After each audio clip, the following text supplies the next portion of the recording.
ಇದೆಲ್ಲದರ ಜೊತೆಗೆ ಏನು ಅಂತಂದರೆ ಇವತ್ತು ವಿಶೇಷ ಸಚಿವ ಸಂಪುಟ ಸಭೆ ಇದೆ. ಈ ಜಿ ಕಾಯ್ದೆ ಇದೆಯಲ್ಲ, ಅದಕ್ಕೆ ಸಂಬಂಧಪಟ್ಟಂಗೆ ಕ್ಯಾಬಿನೆಟ್ ಮೀಟಿಂಗ್ ಹೋರಾಟ ಮಾಡಬೇಕು ಅಂತ ಕಾಂಗ್ರೆಸ್ ತೀರ್ಮಾನ ಮಾಡಿದೆ. ಮೊನ್ನೆ ಮುಖ್ಯಮಂತ್ರಿಗಳು ಕೂಡ ಮಾತಾಡಿದ್ದಾರೆ.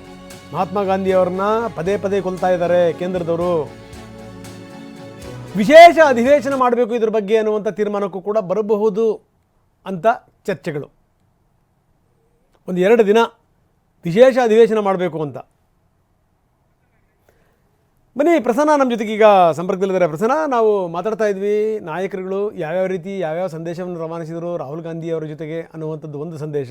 ಯಾಕಂದರೆ ಅತ್ಯಂತ ಕಡಿಮೆ ಅವಧಿನಲ್ಲಿ ಅವರು ರವಾನಿಸಿರುವಂಥ ಸಂದೇಶ. ಒಂದು ಕಲೆ ಏನು ಅಂತಂದರೆ ನಾಯಕರುಗಳಿಗೆ ಸಿಕ್ಕಿರುವಂಥದ್ದು ಒಂದೇನು ಅಂದರೆ ಈ ಕಡಿಮೆ ಅವಧಿನಲ್ಲೂ ಕೂಡ ಸರಿಯಾದ ರೀತಿ ಸಂದೇಶ ರವಾನಿಸೋದು, ಅಥವಾ ಹೊರಗಡೆ ಬಂದಾದ ಮೇಲೆ ನಾನು ಏನೇನು ಸಂದೇಶ ರವಾನಿಸಬೇಕೋ ಅದು ಸಂದೇಶ ರವಾನಿಸಿದ್ದೀನಿ ಅಂತ ಹೇಳುವಂಥ ಕಲೆಗಾರಿಕೆ.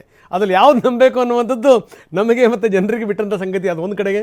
ಇನ್ನೊಂದು ಕಡೆಗೆ ಇದೆಲ್ಲದರ ಜೊತೆಗೆ ವಿಶೇಷ ಅಧಿವೇಶನ ನಡೆಸಬೇಕು ಅನ್ನೋದ್ರ ಬಗ್ಗೆಯೂ ಕೂಡ ಈಗ ಚರ್ಚೆ ನಡೀತಾ ಇದೆ. ಇವತ್ತು ಕ್ಯಾಬಿನೆಟ್ ಮೀಟಿಂಗ್ ಆಗ್ತಾ ಇದೆ, ಅದು ಜಿ ವಿರುದ್ಧ.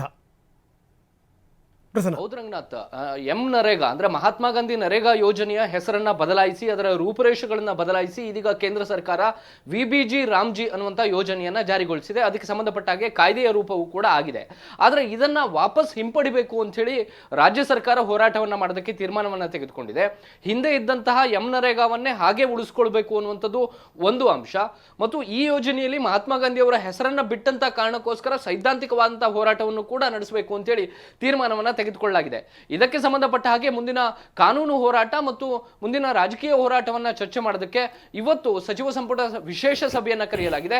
ಕೇವಲ ಇದೊಂದೇ ವಿಚಾರಕ್ಕೆ ಚರ್ಚೆ ಮಾಡೋದಕ್ಕೆ ಅಂತೇಳಿ ಕರೆದಿರುವಂತಹ ಸಚಿವ ಸಂಪುಟ ಸಭೆ ಇವತ್ತು ಬೆಳಗ್ಗೆ 11:30ಕ್ಕೆ ಮುಖ್ಯಮಂತ್ರಿ ಸಿದ್ದರಾಮಯ್ಯನವರ ನೇತೃತ್ವದಲ್ಲಿ ನಡೆಯುವಂತಹ ಈ ಒಂದು ವಿಶೇಷ ಸಚಿವ ಸಂಪುಟ ಸಭೆಯಲ್ಲಿ ಬಹುತೇಕ 2 ನಿರ್ಣಯಗಳನ್ನ ತೆಗೆದುಕೊಳ್ಳುವಂತಹ ಸಾಧ್ಯತೆಗಳಿದ್ದಾವೆ.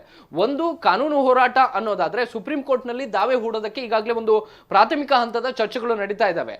ಅಂದ್ರೆ ಹಿಂದಿನ ಕಾಯ್ದೆಯನ್ನ ಹೇಗೆ ಉಳಿಸ್ಕೊಳ್ಬೇಕು ಅನ್ನೋ ಬಗ್ಗೆ ಮತ್ತು ಈಗ ಇರುವಂತಹ ಹೊಸದಾಗಿ ಬಂದಿರುವಂತಹ ವಿಬಿಜಿ ರಾಮ್ಜಿ ಕಾಯ್ದೆಯನ್ನ ಯಾವ ಕಾರಣಕ್ಕೋಸ್ಕರ ಅನುಷ್ಠಾನ ಮಾಡೋದಕ್ಕೆ ರಾಜ್ಯ ಸರ್ಕಾರಗಳ ಕೈಯಲ್ಲಿ ಸಾಧ್ಯ ಆಗೋದಿಲ್ಲ. ರಾಜ್ಯ ಸರ್ಕಾರಗಳು ಕೂಡ ಈ ಒಂದು ಯೋಜನೆಯ ಸ್ಟೇಕ್ ಹೋಲ್ಡರ್ಸ್ ಆಗಿರ್ತಾರೆ. ಹೀಗಾಗಿ 60-40ರ ಅನುಪಾತದಲ್ಲಿ ನಾವು ಸಹಕಾರ ಕೊಡೋದಕ್ಕೆ ಹೇಗೆ ಆರ್ಥಿಕವಾಗಿ ರಾಜ್ಯ ಸರ್ಕಾರಗಳಿಗೆ ಸಂಕಷ್ಟ ಎದುರಾಗುತ್ತೆ ಅನ್ನುವಂಥದ್ದನ್ನ ಕಾನೂನಾತ್ಮಕ ಹೋರಾಟವನ್ನ ಮಾಡೋದಕ್ಕೆ ಇದೀಗ ರಾಜ್ಯ ಸರ್ಕಾರ ಬಹುತೇಕ ಚಿಂತನೆಯ ಹಂತದಲ್ಲಿದೆ. ಇದನ್ನ ತೀರ್ಮಾನವನ್ನ ಒಂದು ಕಡೆ ಮಾಡ್ತಾರೆ, ಇನ್ನೊಂದು ಕಡೆ 2 ದಿನಗಳ ವಿಶೇಷ ಅಧಿವೇಶನವನ್ನ ಇದೇ ವಿಚಾರಕ್ಕೆ ಕರಿಬೇಕು ಅಂತ ಹೇಳಿ ಮುಖ್ಯಮಂತ್ರಿಗಳು ಯೋಚನೆಯನ್ನ ಮಾಡಿರುವಂತದ್ದು. ಅದಕ್ಕೆ ಇವತ್ತು ಸಚಿವ ಸಂಪುಟದ ಅನುಮೋದನೆ ಸಿಕ್ಕಿದ್ದೇ ಆದ್ರೆ ಬಹುತೇಕ ಜನವರಿ ಅಂತ್ಯದ ವೇಳೆಗೆ ಒಂದು 2 ದಿನಗಳ ವಿಶೇಷ ಅಧಿವೇಶನವನ್ನು ಕೂಡ ಕರೆಯೋದಕ್ಕೆ ತೀರ್ಮಾನವನ್ನ ತೆಗೆದುಕೊಳ್ಳುವಂತಹ ಸಾಧ್ಯತೆಗಳಿದ್ದಾವೆ. ರಂಗನಾಥ, ಧನ್ಯವಾದ ತಮ್ಮೆಲ್ಲ ಮಾಹಿತಿಗೆ ಪ್ರಸನ್ನ.